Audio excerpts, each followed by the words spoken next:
I am Kevin Iole. Welcome back to Yahoo Sports. And my guest right now, one of the best in the world, a guy I always love to see fight, a guy who has a lot of big fights on his resume right now, and also a lot of big fights ahead of him. On Saturday, you can catch him on ESPN Plus in the United States. He is going to defend his undisputed super lightweight championship against Jack Catterall. Josh Taylor is with me right now. Josh, how you doing, my friend? Yeah, good. Feeling good. Just in here, landed in Scotland last night, and got a nice warm reception today at the public workout, and it turned out filled the place out. So yeah, it's good. Got a good home reception, and I'm looking forward to Saturday. Give me that inspiration for Saturday now. Can't wait.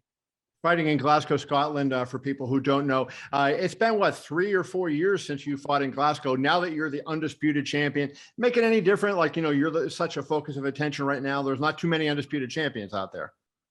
Yeah, there's only myself and Canelo that are the two undisputed champions in men's boxing at the minute. So yeah, it's a good title to have, and I haven't been at home for just under 3 years now, so I boxed in May 2019 when I won the world title. Was the last time I boxed at home. So the last couple of years obviously has been frustrating, due to pandemic and right. all that, and everything that came with it, lockdowns and everything come to a standstill. So my next fight was then in London, and then my fight after that was in Vegas. So yeah, it's been a bit of a frustrating couple of years, but we're back now. We're back to normality almost, so yeah, it's coming.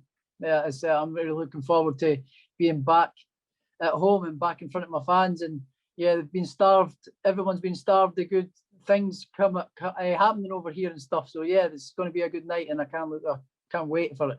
Josh, I know, I've covered boxing longer than you've been alive. And so I know boxers are creatures of habit, and you do things the same way. And you have that, preparation that you do when you fight on the road, which most of the time you do. Now that it changes, how do you make sure that doesn't affect you and doesn't impact you in a negative way? Like you're going to have more obligations because you're the star of the show this time. You're fighting at home and you're not waking up in a hotel room in a foreign place. You're at home. How does that change things? Well, I'm not at home. I'm in Glasgow on the other side of Scotland. I'm in a hotel room right now.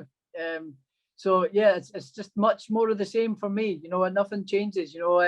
It's all part of the game. I love the attention. I love the lead up to fight week. It's all part of the game, and I'm enjoying the roller coaster. I'm enjoying this roller coaster that is my career, because I know it's a short career. I know it's not going to last forever, and I'm just enjoying every minute of it while I can. I mentioned you're 18-0 with 13 knockouts. A lot of familiar names on your resume. Most recently, Jose Ramirez, Regis Prograis, another great fighter that people will know a lot about. I don't know that American fans are going to know as much about Jack Catterall as they did about those guys. Tell the fans what they can expect out of Catterall, and what kind of fight you think this will be. Well, he's a southpaw like myself. He's a little bit shorter than me. He's 26-0. He's been mandatory position for the WBO belt for a couple of years now. He was in line to box Ramirez after I won the WBSS tournament, and after I beat my mandatory defence. After that, he was in line, but I was able to get in before him. He did an agreement. We've both got the same management, so he did an agreement with the management for him to step aside and let me have the first crack at the whip, and obviously it wasn't all good of his heart, because he's now got a crack at all the shots. So there was method in his madness to get a crack at all the belts. So yeah, he's a good fighter. He does everything quite well. He's well-rounded, good boxing, good defense, good movement, and looks like he punches quite tough as well, quite hard, quite heavy-handed. So yeah, his record doesn't suggest that he's a hard puncher, but I know that he's a good fighter. But on Saturday night, he's just coming up against a better one. One of the good things, obviously, I want to see as many unified and undisputed champions as we can see. I think most people who care about boxing want to see that. But the downside becomes, you get in a situation like this where you get all these mandatories popping up, and it almost makes it impossible to keep all the belts together. What is your thought when you look at your future and you're plotting out who you want to fight and what may come up? How long do you think, I know you believe you're going to continue winning, but how long do you think you can maintain the belts and satisfy all the different organizations? Yeah, it is difficult. It is a difficult one, because then if, like you're saying, like I remember want to chase some big fights, big like superstardom fights, and chase these other big names in the sport. But then I've got a mandatory coming up, and then for the WBC, and then a mandatory for the WBA, and then a mandatory after that WBO, and then the IBF, and it all kill on the mandatories after mandatory after mandatory, and it then becomes you can't chase the fights that you want. You can't really path out your own career because you've got these mandatories. Otherwise, you get stripped of the belts if you don't take them. So, they're all after their sanctioning fees as well. They have to make them money. So it's hard to keep a hold of all the belts. So we'll see what happens after Saturday. We'll see what happens. See how the fight goes, and we'll see what happens. But I'm not thinking about anything else apart from Saturday at this moment in time. I'm dialed in. I'm only days away from making this defence, and if it doesn't go my way, these plans and options that I want to do are going to be a massive speed bump in the way. Right. So I have to remain focused on Saturday, and that's what I'm doing. Are you, would you consider yourself a little bit of a slow starter in fights? I mean, are you a guy that comes out and are you at 100% right off the bat, or does it take you a while to get into the fights? Definitely not. I'm definitely not a slow starter. It's just the way some fights plan out. Just the way, whatever way the fight goes. It's maybe me doing a little bit of, sussing out what's going on and things like that. You never know. I take it as it comes. As the fight unfolds, I adapt to what's happening. I do have rough game plans and stuff like that, but the best fighters can adapt on the job, and that's what I always do.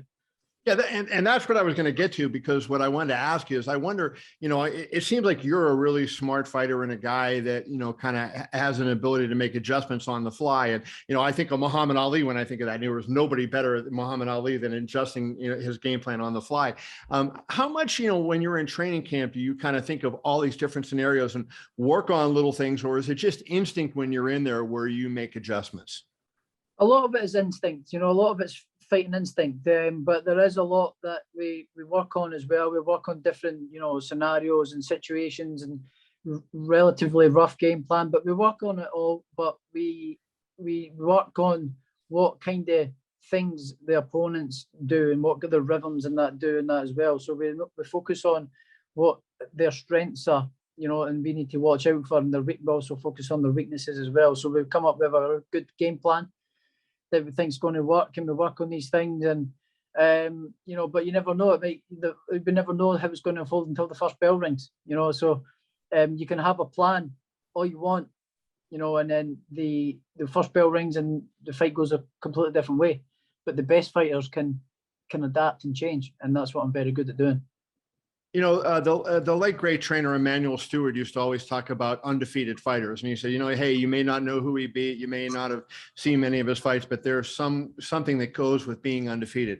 Catterall's undefeated. He hasn't fought the caliber of fighters that you have, at least on paper. We know a lot of the names you fought. Some of the names he's fought aren't as widely known. But do you buy that, and do you feel like, by him being undefeated for as long as he's been, that builds up a confidence in him that maybe makes the whole more than the sum of the parts?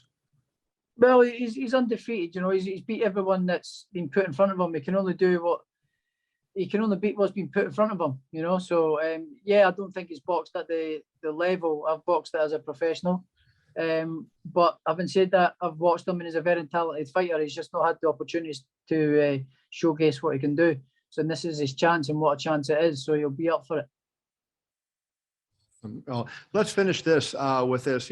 How do you expect the fight to go? And I mean, are you going to be disappointed if you don't finish him? I mean, fighting in Scotland, fighting in front of, I know that the British crowds go crazy, right? For the hometown fighters. I mean, I'm sure it's going to be an electric atmosphere there when you walk out and when you're in the ring. Will you consider it a win if you have your hand raised by decision, or do you need to get a knockout to kind of really put your stamp? A win. a win's a win. As long as I get that W, that's the most important thing. You know, as long as I come out with that win and my hand raised and keep all the belts, that's all that matters to me. I do think I can knock him out. I really do think I can knock him out. I feel I can knock him out here, but I'll not be going out looking for it. That's for sure.